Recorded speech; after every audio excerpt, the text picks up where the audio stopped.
Hello everyone, यह DPP 10 है और इसमें अगेन 10 फिजिक्स और 10 केमिस्ट्री के क्वेश्चन सॉल्व की जानी है। जो क्वेश्चन चैप्टर नंबर 1 से ही रिलेटेड हैं, फिजिक्स के भी और केमिस्ट्री के भी। तो सवाल सब क्या है आपके सामने प्रस्तुत है। अंदाज़ा लगाइए कौन सा उत्तर सही होगा और फिर मेरे आंसर से आप मिला लीजिए कि आपने सही गेस किया या नहीं। तो पहला क्वेश्चन है, रिक्ति दोष क्या है?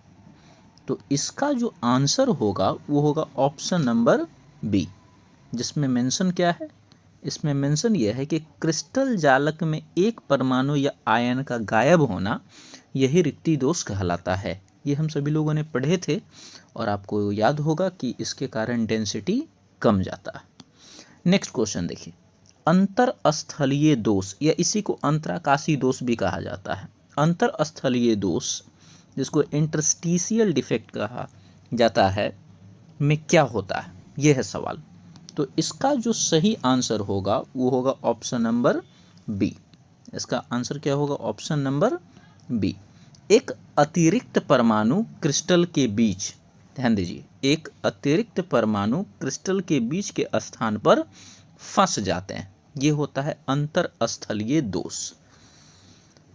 तीसरा जो सवाल है वो है, शॉटकी दोष मुख्य रूप से किसमें पाया जाता है? ये रहा सवाल। शॉटकी दोष मुख्य रूप से किसमें पाया जाता है? तो इसका आंसर होगा ऑप्शन नंबर बी, आयनिक क्रिस्टल जहां केटायन, केटायन का मतलब होता है धन आयन, ये जो है ये धन आयन है, तथा एनायन, इसका मतलब ऋण आयन का आकार लगभग समान होता है। ये चीज भी बात की गई है इस पे। नेक्स्ट क्वेश्चन है, फ्रैंकल दोष की मुख्य विशेषता क्या है? तो इसके संदर्भ में जो सही उत्तर आपका होगा वो होगा ऑप्शन नंबर बी, कि छोटा आयन अपनी जगह छोड़कर, छोटा आयन अपनी जगह छोड़कर अंतरस्थलीय स्थान पर चला जाता है। ये अंदाजा आप लगा सकते हैं, जिसमें ये लिखाया गया था कि फ्रैंकल दोष जो है इसके लिए धन आयन एवं ऋण आयन के आकार में अंतर होना चाहिए, आकार बराबर नहीं होता है। नेक्स्ट क्वेश्चन देखिए, शॉटकी दोष के कारण क्रिस्टल का घनत्व क्या होता है? मतलब क्रिस्टल के घनत्व पर क्या प्रभाव पड़ता है? तो याद होगा आपको, इसमें होता है ऑप्शन नंबर बी। अच्छा, एक मैं आपको याद करा दूं, जैसे शॉटकी दोष में आप याद रखिएगा कि स्लिप कर जाते हैं अवयव, स्लिप कर जाने का मतलब बाहर निकल जाना, और फ्रैंकल डिफेक्ट में याद रखिएगा कि फंस जाते हैं, फंस जाते हैं, तो ये बाहर नहीं निकल पाते हैं। तो चूंकि ये निकल जाता है इसलिए इसका डेंसिटी कम जाता है, और चूंकि इनके अवयवी कण बाहर नहीं निकल पाते हैं इसलिए इसके डेंसिटी ना ही बढ़ते हैं और ना ही घटते हैं, डेंसिटी पर कोई प्रभाव नहीं पड़ता है। ये बस ऐसे ही आपको याद दिलाने के लिए मैंने बोल दिए। नेक्स्ट क्वेश्चन देखिए, फ्रैंकल दोष के कारण क्रिस्टल के घनत्व का क्या होता है? जस्ट अभी ही मैंने बताया आपको कि फ्रैंकल दोष के कारण क्या होता है? अपरिवर्तित रहता है, कोई परिवर्तन देखने को नहीं मिलेगा। नेक्स्ट क्वेश्चन, निम्न में से शॉटकी दोष का उदाहरण कौन सा है? तो एग्जाम्पल अगर आपसे कोई पूछ रहा है शॉटकी का तो वो होगा NaCl, NaCl। ओके, वैसे AgBr भी हो सकता है, लेकिन आपको याद है कि AgBr के बारे में मैंने क्या बताया है कि ये शॉटकी दोष को भी दिखा देते हैं और फ्रैंकल दोष को। चूंकि यहाँ केवल शॉटकी पर बात किया जा रहा था, इसी कारण से जो है ये वाला उत्तर ज़्यादा एप्रोप्रिएट होगा, जिसको हम लोगों ने टिक किया। ओके, नाउ नेक्स्ट है आपका, फ्रैंकल दोष का सबसे अच्छा उदाहरण कौन सा है? तो फ्रैंकल दोष का सबसे अच्छा उदाहरण है AgBr, option number C. Next question देखिए, नेक्स्ट क्वेश्चन है, अंतरस्थलीय दोष के कारण क्रिस्टल का घनत्व कैसे प्रभावित होता है? जिसको अंतराकाशी दोष भी हम लोग कहते थे। तो इसमें क्या होता था? बढ़ जाता था, क्योंकि बाहर से कुछ एलिमेंट आ जाते थे। 10वां सवाल देखिए, निम्न में से कौन सा दोष आयनिक क्रिस्टल में दोनों केटायन एवं एनायन की रिक्ति से बनता है? केटायन एवं ऋणायन की रिक्ति से, तो वो है शॉटकी। याद होगा आपको कि इसमें पॉजिटिव और नेगेटिव आयन दोनों के दोनों समान संख्या में गायब होते थे। चलिए, तो केमिस्ट्री के 10 सवाल समाप्त हुए। अब आता है फिजिक्स की बारी। पहला सवाल है विद्युत द्विध्रुव क्या है। तो विद्युत द्विध्रुव क्या है, ये परिभाषा से संबंध रखता है। तो इसके लिए आप क्या कहिएगा, दो परिमाण वाले विपरीत आवेश जो छोटी दूरी पर अलग हों। याद कीजिए, समान परिमाण, बराबर परिमाण और विपरीत आवेश, यही काफ़ी है सही उत्तर चूज करने के लिए। नेक्स्ट, विद्युत द्विध्रुव आघूर्ण जिसको इलेक्ट्रिक डाइपोल मोमेंट कहते हैं की परिभाषा क्या है। तो इसकी परिभाषा क्या है, आवेश तथा उनके बीच की दूरी का गुणनफल, जिसमें हम लोग कहे थे Q इंटू 2L। इस 2L को कोई चाहे तो D भी लिख सकता है। आपको मैंने बताया था कि 2L ज़्यादा बेटर है, क्योंकि आने वाले समय में जब हाफ करेंगे तो 2L का हाफ L हो जाएगा, बट D का D/2 लिखना पड़ता है, इसलिए ये बेस्ट है। अगला देखिए, अगला सवाल क्या है, विद्युत द्विध्रुव आघूर्ण का सूत्र क्या है। तो जैसा कि अभी मैंने आपको बताया, अब चूंकि आपको जो याद है वो ये है याद कि P = Q इंटू में 2L, लेकिन मैंने आपको बताया कि 2L को आप D भी कह सकते हैं, तो आप लिख सकते हो P = Q इंटू में D, और ये आपको दिख रहा है ऑप्शन नंबर B।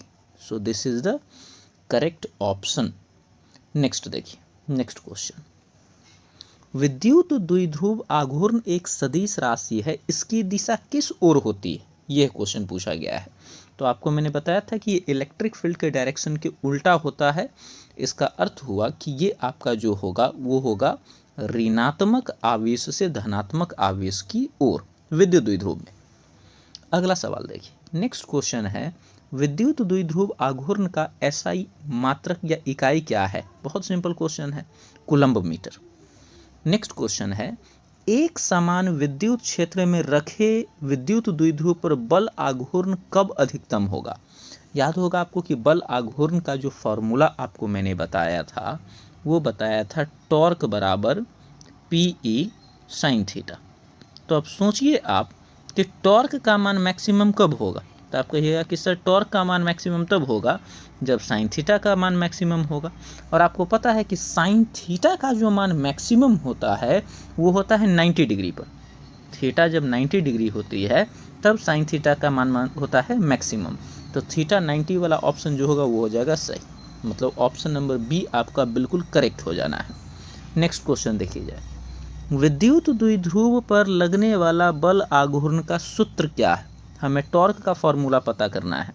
तो हमें पता है कि जो टॉर्क का फॉर्मूला होता है वो होता है vector P cross of vector E, और इसी को जब आप मैग्नीट्यूड के फॉर्म में लिखते हैं तो होता है टॉर्क = PE sin थीटा। तो आपको सही ऑप्शन अगर चूज करनी है तो उसके अकॉर्डिंग आपका ऑप्शन नंबर B करेक्ट हो जाना है। नेक्स्ट क्वेश्चन, एक समान विद्युत क्षेत्र में विद्युत द्विध्रुव पर कुल बल कितना होता है। कुल बल पूछ रहा है, ठीक है ना, विद्युत क्षेत्र में विद्युत द्विध्रुव पर। तो इस पर भी चर्चा की गई थी कि इसका जो आंसर होगा 0 होगा। कैसे, क्योंकि आपको पता है कि विद्युत द्विध्रुव में एक तरफ +Q तो दूसरा तरफ -Q, और इनके बीच कुछ सेपरेशन है, ठीक है। अब हमें टोटल निकालनी है अगर चार्ज, तो टोटल जो चार्ज होगी उसमें ये +Q वाला को डालेंगे, फिर इधर वाला चार्ज को डालेंगे -Q, और ये से ये कैंसल आउट हो जाएगा, तो आंसर क्या हो जाना है 0। नेक्स्ट क्वेश्चन देखिए, नेक्स्ट क्वेश्चन है, जब विद्युत द्विध्रुव एक समान विद्युत क्षेत्र के समांतर मतलब थीटा बराबर 0 पर हो तो बल आघूर्ण का मान क्या होगा। तो बल आघूर्ण का मान क्या होगा, इसका आंसर हो जाएगा 0, ठीक है। ये कैसे हुआ तो समझिए जरा। हमें पता है कि टॉर्क बराबर होता है PE sin थीटा, और इस सवाल में क्लियरली दिया है कि थीटा का मान है 0 डिग्री। तो अगर आपने PE और साइन थीटा की जगह 0 डिग्री किया तो साइन 0 का मान तो 0 होता है, और 0 में अगर PE से गुना कीजिएगा तो जो फाइनल आंसर है वो क्या हो जाना है 0। नेक्स्ट क्वेश्चन, नेक्स्ट क्वेश्चन आपका है, विद्युत द्विध्रुव आघूर्ण की दिशा निर्धारित करने के लिए हम किस नियम का उपयोग करते हैं। विद्युत द्विध्रुव की दिशा, ठीक है ना, तो इसके लिए कोई खास नियम तो था नहीं, तो ये बस यही है नियम कि ऋणात्मक से धनात्मक की ओर होती है। तो ये थे आपके फिजिक्स और केमिस्ट्री दोनों के चैप्टर नंबर 1 से एसोसिएटेड 10 फिजिक्स और 10 केमिस्ट्री के क्वेश्चन जिसको आपने देखा, आपने चूँकि पढ़ रखा है, तो मुझे पूरा उम्मीद है कि पूरा का पूरा सवाल सही हो ही गया होगा निश्चित रूप से। अगर आपने पीछे के वीडियोज़ नहीं देखे हैं जिसमें मैंने पढ़ा रखे हैं, तो आप उन सभी को भी देख लीजिए, आपके पूरे के पूरे रिवीजन बहुत बेहतर तरीके से हो जाएगा। अभी तक आपको इस डीपीपी सीरीज में जो सवाल डीपीपी मिले हैं वो वीडियो आपके पास अवेलेबल है 1 to 10, और सभी पे क्वेश्चंस अवेलेबल हैं। चैप्टर नंबर 1 फिजिक्स और केमिस्ट्री के, तो आपके लिए रिवाइज करने के लिए इससे बेटर जो है कोई तरीका नहीं मिल सकता है जिसमें आप क्वेश्चन बनता हुआ देखें और रिवाइज भी हो जाए।